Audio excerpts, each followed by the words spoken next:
Esto es Pampa Unión, un mítico poblado del desierto de Atacama, que alguna vez fue parte importante de una región marcada por la fiebre del salitre, pero a diferencia de lo que muchos piensan, nunca fue una oficina salitrera. Aquí en la entrada hemos encontrado esto, la punta de una botella. Por el diseño yo creo que es de la época. También este vidrio de color morado. ¿Por qué es morado? En un principio no lo era. Ocurre que en aquellos años el vidrio tenía ciertas impurezas y cuando el vidrio no era de buena calidad, el sol terminaba de quemarlo, por así decirlo, generando esta tonalidad morada. Aquí tenemos esta loza que, por como verán, es un producto nacional. Pampa Unión nació en 1911 gracias a la visión de un médico llamado Lautaro Ponce Arellano.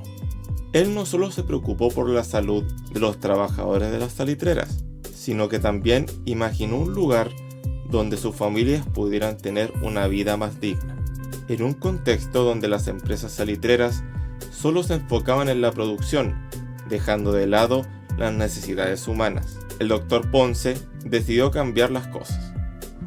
Según escuché, este sitio vendría siendo como un restaurante que solían atender acá.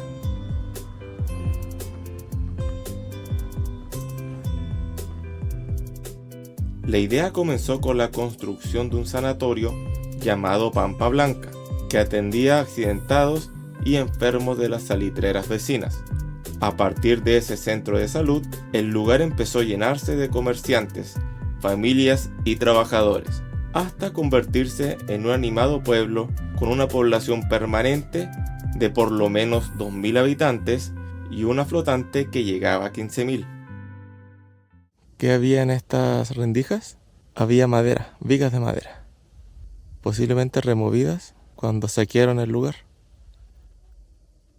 Como verán, hay bases de concreto en la cual hubieron apernado algún tipo de maquinaria, probablemente motores o calderas. Por lo visto, a diferencia de otras partes de Pampa Unión,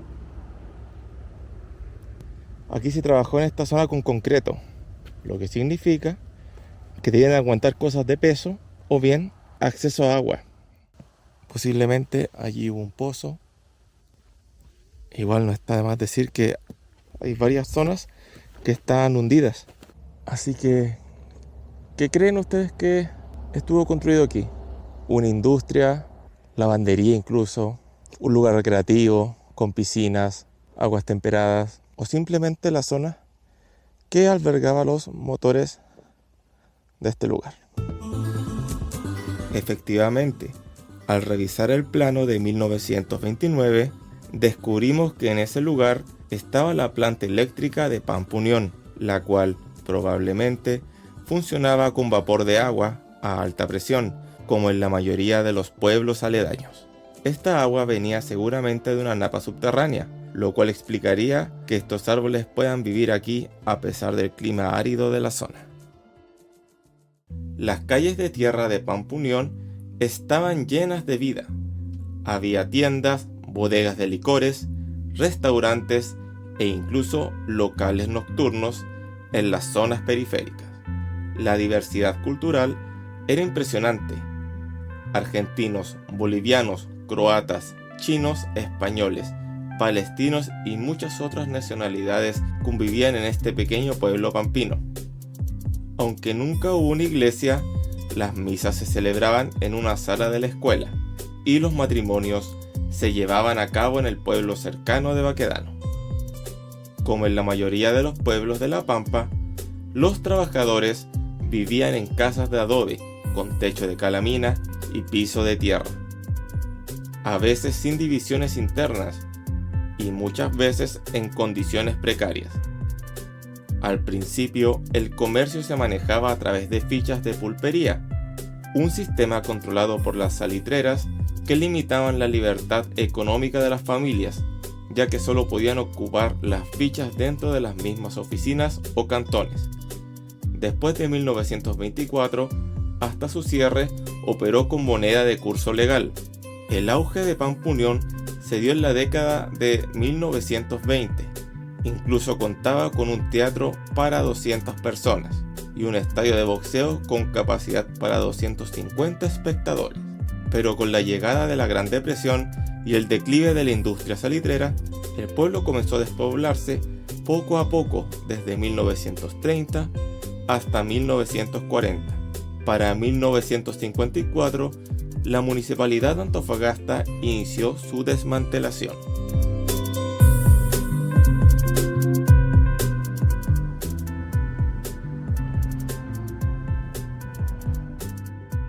Hoy, Pampa Unión es solo un eco de lo que fue, las ruinas de sus casas, las calles polvorientas y un cementerio con unas 600 tumbas son testigos mudos de su historia.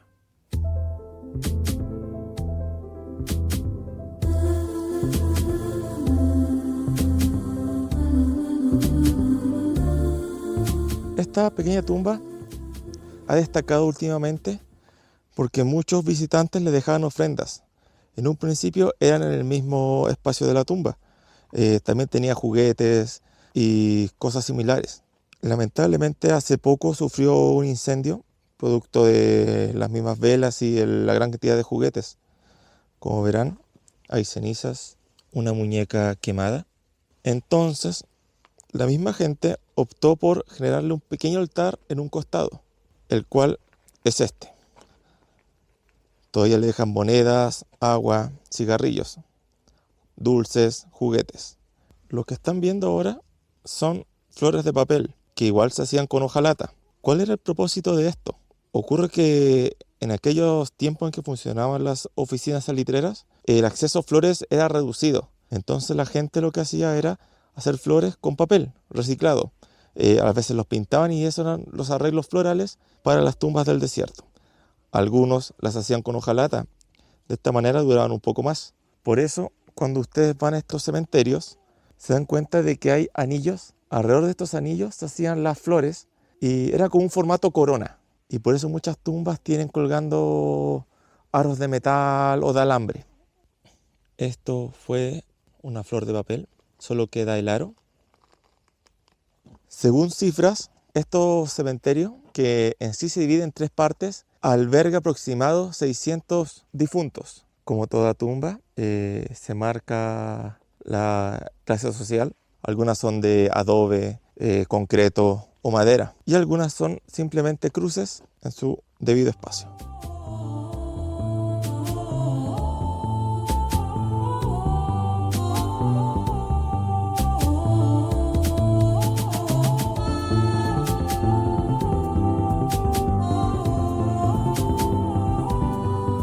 No está de más decir que la mortalidad infantil en aquellos años era bastante alta, así que lo que más hay en los cementerios son menores de edad.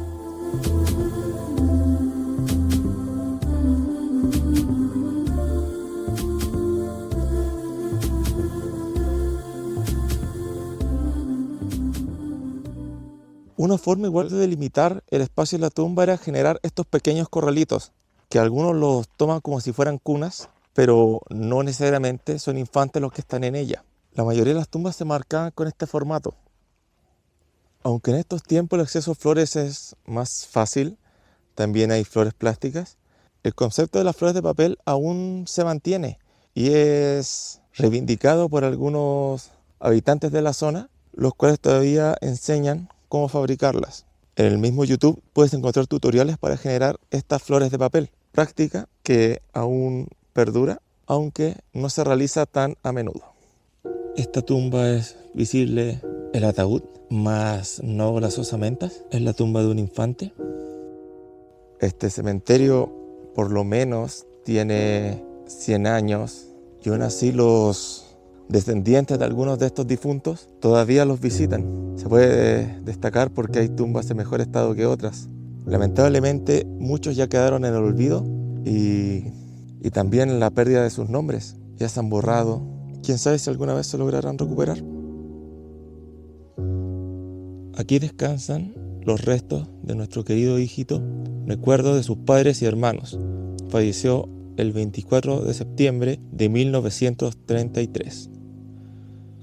Hace algunos años atrás Este mausoleo estaba completamente abierto y ha sufrido desmanes y saqueos.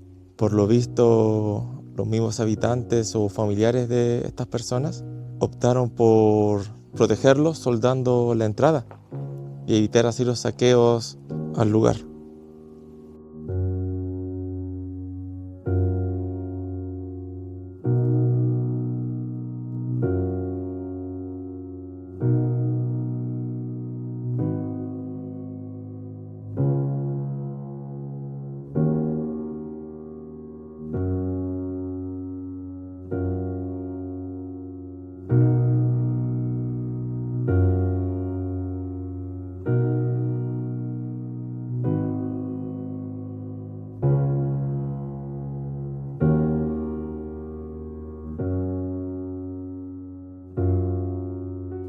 Este sector del cementerio vendría siendo el más reciente.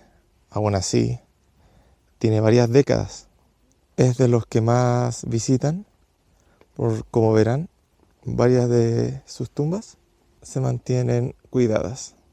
Aquí vemos las tumbas que todavía son visitadas, demostrando que sus descendientes aún se acuerdan de ellos. Y hasta aquí uno de los cementerios salitreros más famosos del norte de Chile. En 1990, las ruinas de Pampunión fueron declaradas Monumento Nacional por su valor patrimonial. Este lugar nos recuerda una época de auge y sacrificio, de sueños y dificultades, en el desierto más árido del mundo. Pampunión es mucho más que ruinas, es una historia que merece ser contada y recordada. Si alguna vez viajan por la Ruta 25, camino a Calama, deténganse por un momento y piensen en las miles de personas que vivieron, amaron y lucharon en este rincón olvidado de Chile.